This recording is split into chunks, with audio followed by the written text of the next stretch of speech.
네, 여러분 안녕하세요. 네, 기업 설명회가 결국 이제 마무리가 된 거죠. 23일하고 24일에 있었던 부분으로 우리가 생각할 수가 있고, 항상 이 IR이 나타나고 나서 네, 그 직후에 무엇이 나오는가, 네, 이걸 우리가 항상 관심을 가질 필요가 있고요. 그리고 이 기업 IR에서 HLB 측에서 강조를 한 것이 뭐냐, 네, 이걸 한번 잘 살펴볼 필요가 있습니다. 그래서 요건과 관련된 부분을 말씀을 드리겠고요. 그리고 수급적인 부분하고 현재 주가 위치, 네, 이 부분을 보면서 제가 설명을 좀 드리고 전망을 좀 드리도록 하겠습니다. 네. 그리고 아울러서 영상 막판에는 무상증자 대폭 할 수 있는 종목을 하나 소개를 해 드리겠습니다. 자, HLB 말씀을 드립니다. 이 IR 자료는 이미 제가 여러분들에게 말씀을 드려서 여러분들이 파악하고 계시죠? 네, 파악하고 계십니다. 그래서 이걸 뭐 따로 제가 설명을 어제 드렸던 부분이기 때문에 따로 설명은 안 드리겠고요. 이따가 다시 모아서 거기서 중점이 될 만한 거를 제가 말씀을 좀 드리도록 하겠습니다. 자, 지금 우리가 일단 생각할 부분은요. 여러분도 잘 아시다시피 23일에서 24일이 기업 IR 개최되는 날인데 24일 16시가 지금 이제 지났고요. 기관 투자가를 대상으로 하는 건이었습니다.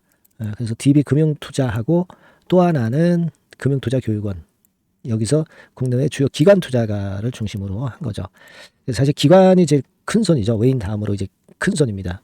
기관을 대상으로 했기 때문에 그런 어떤 기관의 매매, 네, 이런 것들이 어떻게 변했느냐를 볼 필요가 있겠지만은 최근에 기관의 동향은 뭐 그다지 그렇게 크게 변화는 없습니다. 그리고 기관들이 사고 외인들이 사고, 그리고 기관들이 팔고 외인들이 팔고, 뭐 이런 정도의 그 주체 역할이 주가에 그다지 그렇게 크게 영향은 미치진 않기 때문에 이 지금 현재 수급으로 보는 것은 무리가 있어요. 지금 현재 이제 여기 그림에서 보는 바와 같이 파란 선의 개인, 그리고 초록색의 기관, 그리고 빨간 선의 외인이 모두 좀 숨을 죽이고 좀 호흡을 고르고 있는 정도의 모습이라고 봐야 되겠죠. 네, 그런 형태예요.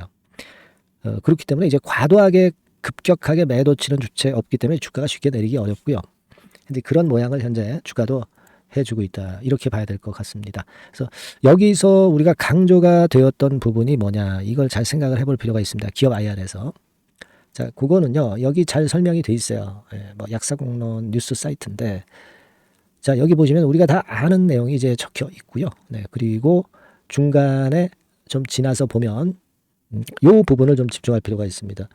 CRL 수령 후에도 FDA 승인을 받은 사례, 요거는 전체 89% 비중이다, 이거죠. 그러니까 10개면은 9개는 다 승인을 받았다는 겁니다. 네, 우리가 CRL 받고 승인을 받을 확률이 90%라는 것은 대단한 거죠, 여러분. 대단한 겁니다. 그죠? 네, 엄청난 거예요.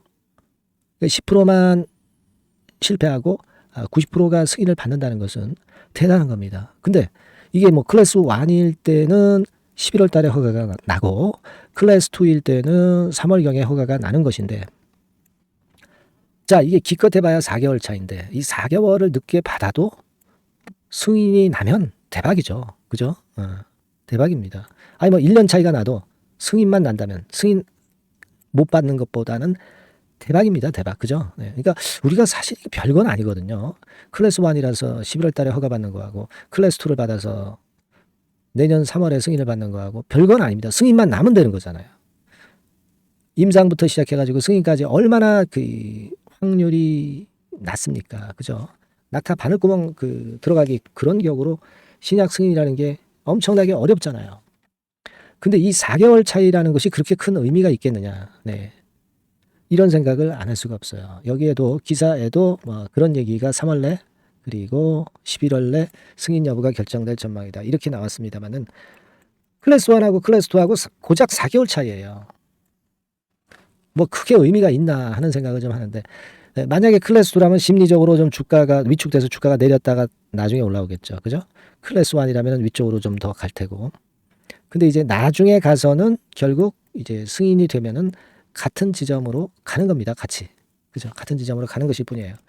근데 사실 별건 아닌데 단기적으로 주가가 좀 흔들릴까 봐 그게 좀 불안불안한 거죠. 하지만 우리가 HLB를 산 목적이 승인을 위해서 사신 것이고, 되게 단타는 다 털리고 중타나 장타로 가져가시는 분들만 남아있는 상황이기 때문에 우리가 사실 클래스 1이냐 클래스 2는 크게 의미가 없다 이렇게 봐야 되지 않겠나 하는 생각을 합니다.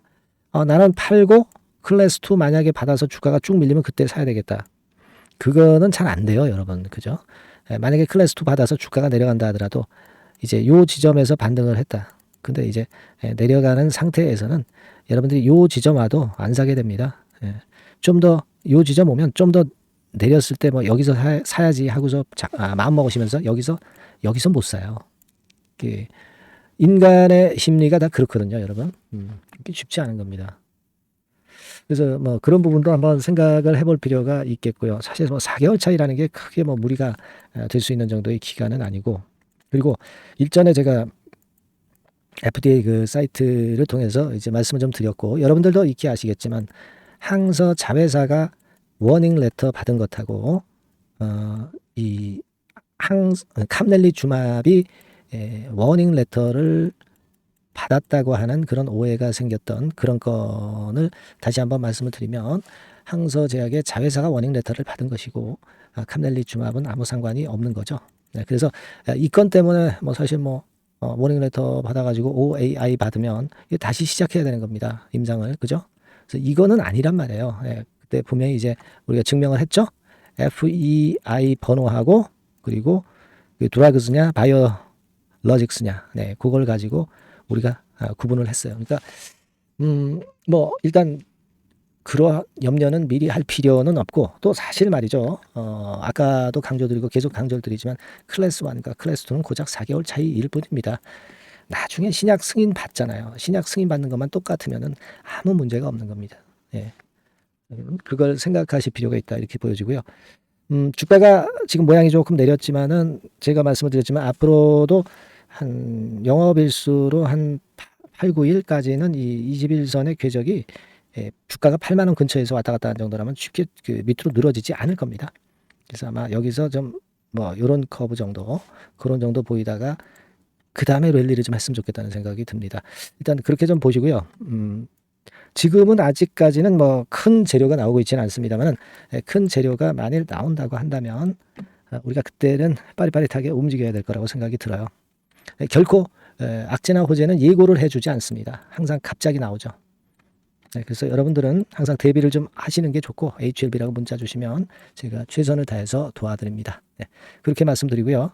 제가 대폭 무상 가능한 종목 말씀을 드린다고 그랬습니다. 지금 말씀드릴 테니까 말씀 잘 듣고 대박나는 매매 하시기 바랍니다. 이미 서두에 제가 예고를 해드렸지만은 이 대폭 무상증자가 가능한 종목, 요거를 오늘 가지고 와봤습니다. 여러분, 이 최근에 시장이 상당히 녹록지 않아요. 그래서 종목을 선택해가지고 크게 폭등을 할 그럴 확률이 많이 떨어져 있는 상태입니다. 그래서 자, 이런 시장에서는 역시 우리가 독특한 종목을 찾아야 되는데, 무상증자를 뭐 200% 정도 하는 기업을 찾을 게 아니라 500%, 1000% 정도는 할 수 있는 그런 예비 후보 종목을 찾아서 거기서 종목을 선택하는 것이 일단 최상의 지금 시장에 대처하는 방법이다. 저는 그렇게 보고 있어서요. 자, 오늘은 제가 무상증자 예상 비율이 적어도 500 내지 1000% 정도 될 수 있는 이런 종목을 제가 오늘 말씀을 좀 드리고자 합니다. 여러분들 그 과거에 무상증자 종목으로 히트를 쳤던 종목들이 상당히 많죠.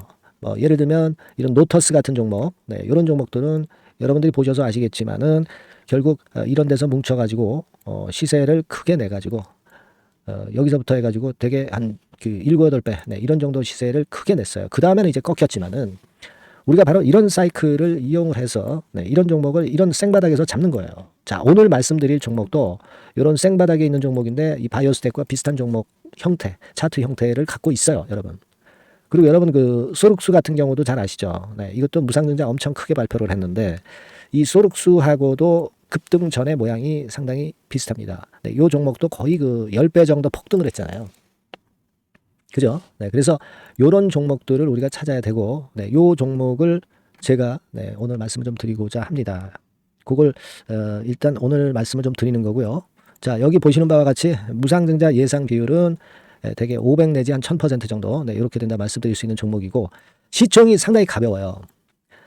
1000억이 채 안 됩니다. 1000억이 채 안 돼요. 그러면 여러분들이 시총 작으니까 이거 좀 부실한 종목 아니냐 이렇게 볼 수 있는데 부실한 종목이 무상을 500 내지 1000% 할 수 있겠어요. 예. PBR 수준도 한 0.5 내지 0.9배수에 있고 부채 비율도 30 내지 60% 정도로 굉장히 낮습니다. 예. 예, 그리고 무상 재원으로 볼 수 있는 이 유보율 같은 경우도 무려 5000 내지 8000% 이 중간에 속해 있는 네, 그런 기업이에요. 주가 같은 경우도 2만 원 내지 3만 8천 원 정도 수준 요 정도에 위치해 있는 기업입니다. 네. 아까 말씀을 드렸다시피 시총이 가볍고 재무구조 괜찮고 그래서 쉽게 날아갈 수 있어요. 새털처럼 가벼운 종목이 될 수가 있습니다. 근데 그게 지금 현재 막 뜨기 시작하는 그런 초기 단계를 형성하고 있기 때문에 여러분들이 한번 해보시라는 거예요. 현금 유동성 같은 경우로 제가 보니까 최소 그 한 500억 정도는 보유하고 있어요. 네, 500억 정도. 지금 자기 자본이 아주 작습니다. 아주 작은데 현금 유동성이 500억 정도 된다고 한다면 이거 대단한 겁니다. 안전이 보장된 거고 그런 상태에서 무상증자를 할 가능성이 상당히 높아요. 충분한 현금 유동성 확보했다. 매출 같은 경우도 이게 들쭉날쭉하지 않고요. 안정돼 있어요. 네, 안정돼 있기 때문에 무상증자 종목으로서 메리트가 있는 거죠. 리스크가 없다는 얘기예요. 최근 1년간 눌러놓고 이제 좀 매기가 들어오고 있다 이거예요. 예. 그래서 요 종목은 여러분들이 한번 꼭 해보셔야 될 것 같습니다. 네, 요거 종목을 좀 바꿔 그리고 매수 타임 하고요. 나중에 이제 매도 타임까지 제가 다 말씀을 드릴 거예요. 매수 매도 타임을 끝까지 케어를 해서 말씀을 드릴 겁니다. 그러니까 여러분들이 무상이라고 문자 주시면 돼요. 네, 무상이라고 문자를 주시면 제가 최선을 다해서 끝까지 제가 케어를 할 겁니다. 아시겠죠? 이거 꼭 하셔가지고 대박 좀 내시고요. 네, 무상이라고 문자 주시는 거 꼭 잊지 마세요. 네, 그렇게 말씀드립니다.